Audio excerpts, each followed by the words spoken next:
드디어 금년에 공산주의가 멸망하고 나서 22년이 지난 이후에야 특히 동유럽 지역의 4개국의 나라의 공연예술을 이렇게 소개하게 되었습니다. 제가 그 한국외국어대학에서 체코슬로바키아과에서 체코 문학을 전공하는데 지난 22년간 러시아를 비롯해서 동유럽에 수십 번씩 다녀왔는데 이 동유럽 사람들이 참 이 공연 예술에 상당히 끼가 있는 것입니다. 예술이라는 것은 사실 끼가 있어야 하지 않나요? 헝가리 사람들이 이게 상당히 불평이 많습니다. 자기들은 동과 서양의 서쪽의 맨 끝에, 서양의 맨 끝에 있는 나라가 헝가리라 하죠. 거기에 위치해 있으면서 위기가 올 때마다 서양의 강대국부터 외발을 받고 또 몽고족이 침략했을 때도 도와주지 않아가지고 순환을 받고 이렇게 불평합니다. 이 기독교 문명의 그 가톨릭 문명의 최동쪽 보루로서 사실 서양 문명 동쪽에서 들어오는 다른 이지 문명을 갖다 커버하는데 방패의 역할 그런 역할을 했는데도 잘 도와주지 않는다고 불평합니다. 헝가리의 그 공연 예술이라든가 문학이라든가 이런 그러한 것들이 좀 잘 나타나 있습니다. 헝가리 사람들이 굉장히 심리적인 그런 연극이라든가 심리 소설들이 발달되어 있습니다. 물론 19세기 말에 음악 여러분들 잘 아는 프란츠 리스트라든가 코다이 같은 작곡가들의 작품을 통해서 알 수 있지만 그리고 제가 그 헝가리 미술관에서 본 그 여러 가지 작품들을 보면 헝가리 사람들의 순환상이 잘 표현되어 있습니다. 슬로바키아는 헝가리와 약 1000년간 같은 나라였습니다. 지배계급은 헝가리고 비지배계급은 슬로바키아였죠. 그리고 나서 1918년도 1차 대전 이후에 슬로바키아는 체코와 같은 그 나라가 됐었죠. 체코슬로바키아라는 나라로 한 80년간 같은 나라였었는데 그래서 이 슬로바키아의 문화, 예술, 공연 이런 것들이 문학들이 사실 뭐 퀄리티 면에서는 체코보다도 좀 부족합니다. 그렇지만 그 슬로바키아 나름대로의 그 새로운 그런 예술이라든가 공연 예술이 1989년도 공산주의 무너지고 나서 아주 발달하기 시작했습니다. 다양성이라는 것이 이런 것들이. 폴란드도 굉장히 실험 예술이 강합니다.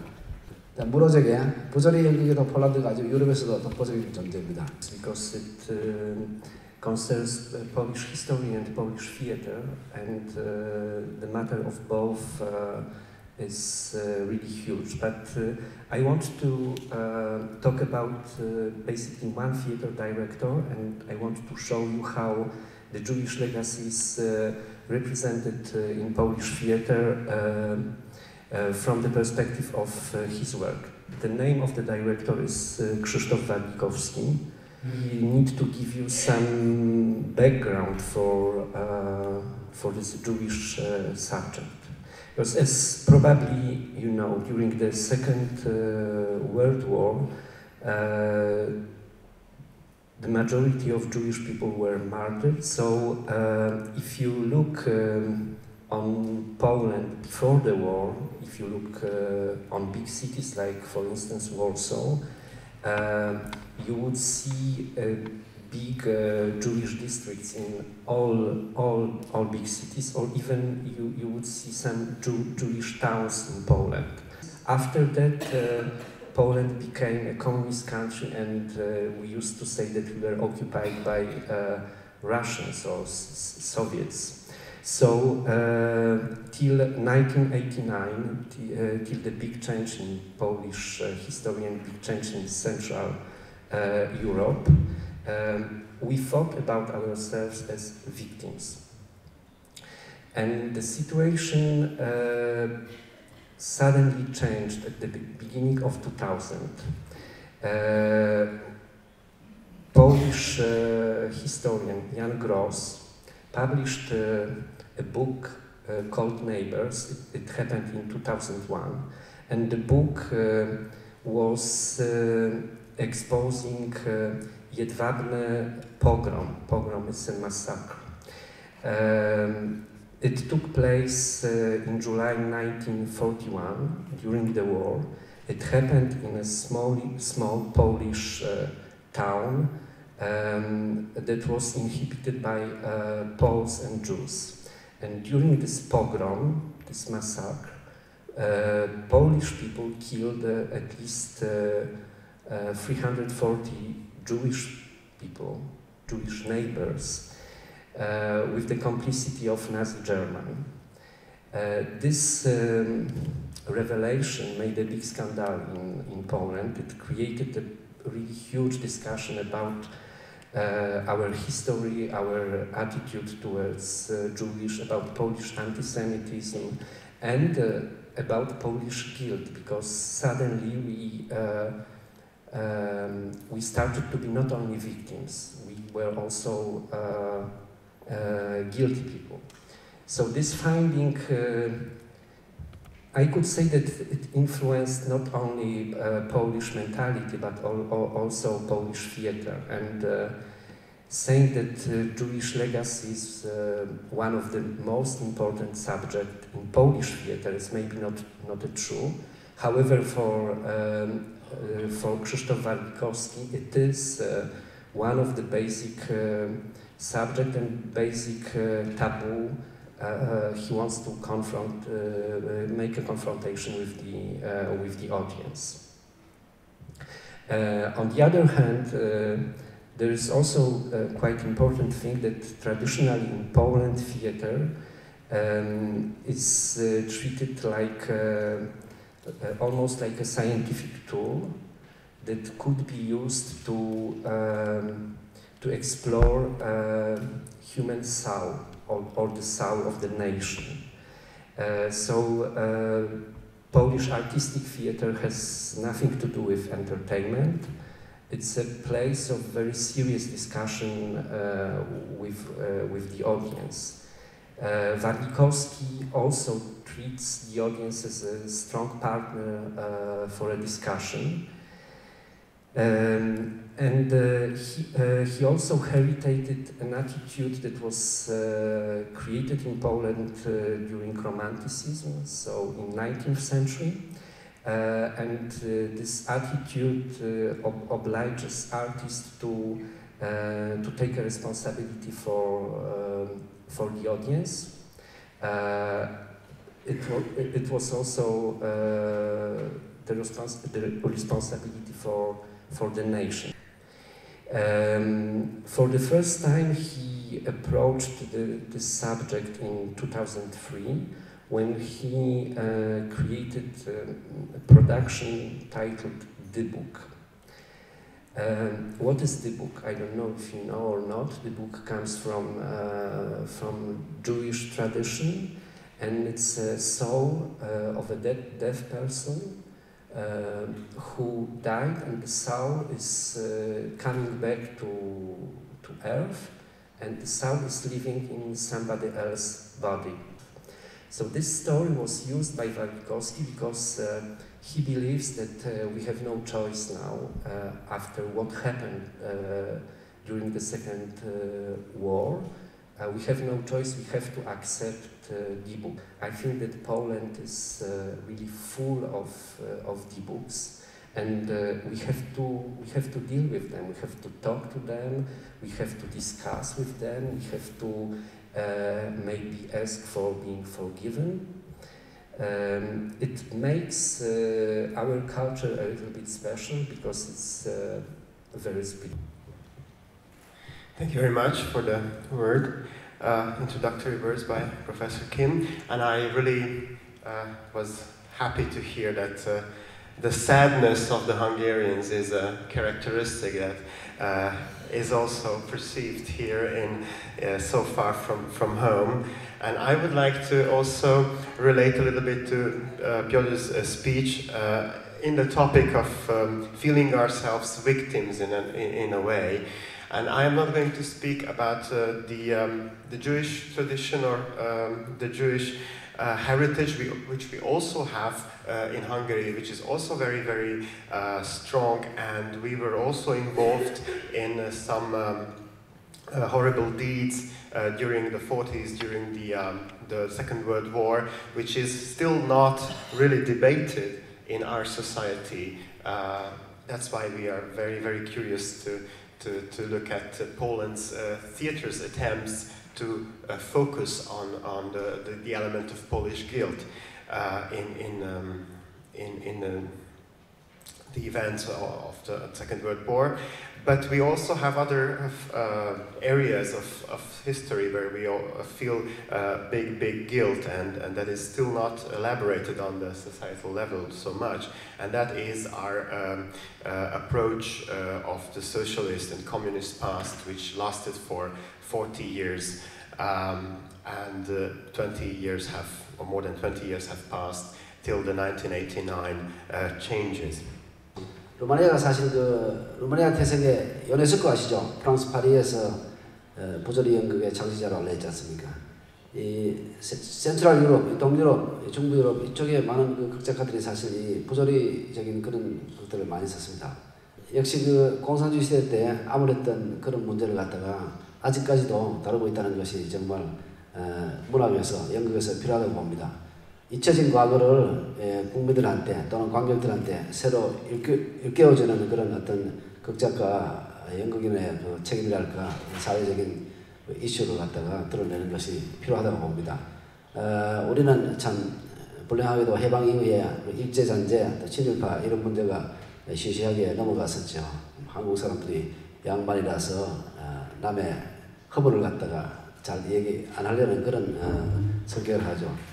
다음에는 우리 그 슬로바키아에서 오신 다샤 차리포바 1989년도 자유화했다가 체코슬로바키아 전체가 1993년부터 슬로바키아 역사상 참된 독립국가를 처음으로 이루었습니다. 약 1000년간의 역사를 거쳐오면서 헝가리와 체코와 이렇게 어떤 면에서 밑에 있다가 사실 조그만 500만 밖에 안 되는 소수민족 국가가 독립을 했다는 것은 참 대단합니다. 슬로바키아는 현재 보면은 이따 말씀하시겠지만 다양성, 연극의 그 다양성, 극장도 이렇게 개인 극장이 많이 생겨나고 아주 다양화가 현재 독특한 그런 특징입니다. 내가 슬로바키아도 한 10번 이상 가봤는데 슬로바키아의 특징이 또 그런 다양한 예술과 실험적인 예술을 많이 발달시키고 있고. Okay, so my topic is a little bit different. It's not so detailed and focused to the production of Slovak theatre, but it's I would like to introduce you to Slovak history a little bit, and then to focus more on Slovak attitude to the theatre and Slovak maybe policy to the theatre, cultural policy. I would like to show you some numbers, how the Slovak theatre is divided. I told you about it. There are together 49 theatres, 4 state theatres, 19 regional and 23 independent theatre. And maybe the most interesting part is the lower part, that you can see the contribution from public foundation. It means like state grants or state support of the theaters. Then sponsorship, it's like from different resources, not from the state, and grants and contribution from other resources. And then the international grants. The international grants maybe are more the independent artists and independent groups are focusing in this kind of grants because the state theaters maybe doesn't have this aim to achieve like international grants. They are very until now very local. It's the Bratislava theatre, and it's interesting because this Nova Scena theatre, New Stage theatre, has big support from state, but the artistic quality or the production of this theatre is not so artistic, and we can't even go abroad with this kind of production. Visitors and audience, and it's not depend on maybe the quality of production or the values of the titles. It's more like what the people want to see. For example, you have the number, quite big number from theater in Nitra or Trnava, and this kind of theater really focus on the audience and their visitors. So they try to build a repertoire more focus on comedies or genres who can who are more popular in Slovak society.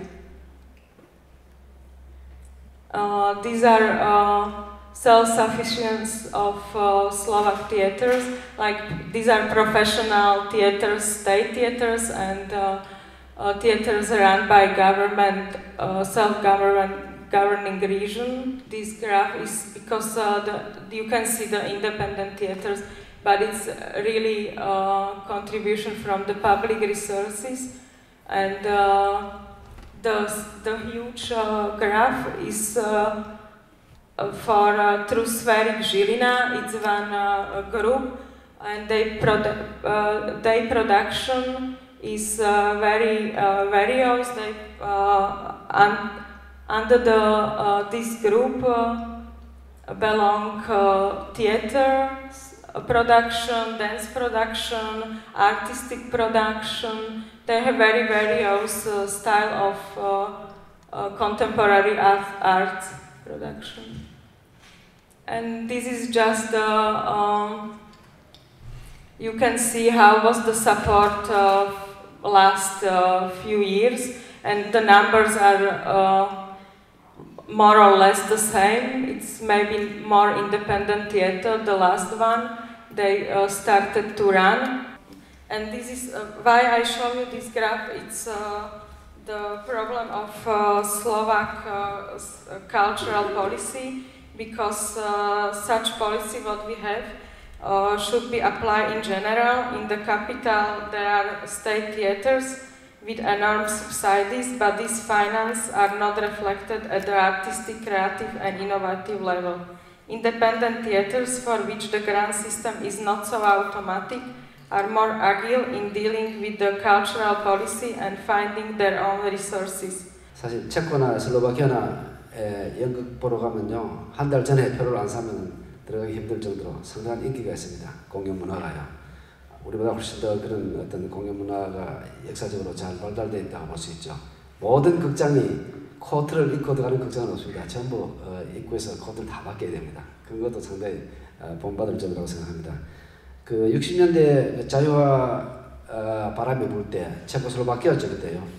60년대부터 60년대 중반까지 1968년도 프라하봄 또는 브라티슬라바 봄 똑같이 있었습니다. 이 연극인들이 주가 돼가지고 그 자유화를 주도했어요. 사실 또 슬로바키아 살 때 굉장히 적극적입니다. 활발하고요. 해외로 나간다거나 뭐 여러 가지 볼 때 체코 사람들보다 슬로바키아 사람들이 훨씬 더 적극적이고 아주 진취적입니다. 그래서 독립한 지 지금 10몇 년밖에 안 돼도 과감하게 투자를 해가지고 기아라든가 삼성이라든가 유럽에서 삼성의 모든 공장을 슬로바키아에 유치하고 기아가 연간 30만 대 자동차를 생산할 정도로 이 경제적으로도 굉장히 활발하게 살아나는 그런 나라입니다. 유로화를 쓰는 유일한 공산주의 국가의 전 공산주의 국가의 하나였습니다. 극단이 작년에 그 슬로바키아의 유명한 극단이 한국에 와가지고 무로제 폴란드의 부조리 극작가 무로제의 그 탱고를 연극 국립극장에서 했습니다. 그때도 상당히 인기 있었거든요. 이처럼 슬로바키아 극단이 또 해외로도 아주 진출하고 있습니다. 오늘 이렇게 화창한 날씨에 많이 오셔서 집중해서 들어주셔서 정말 감사드립니다.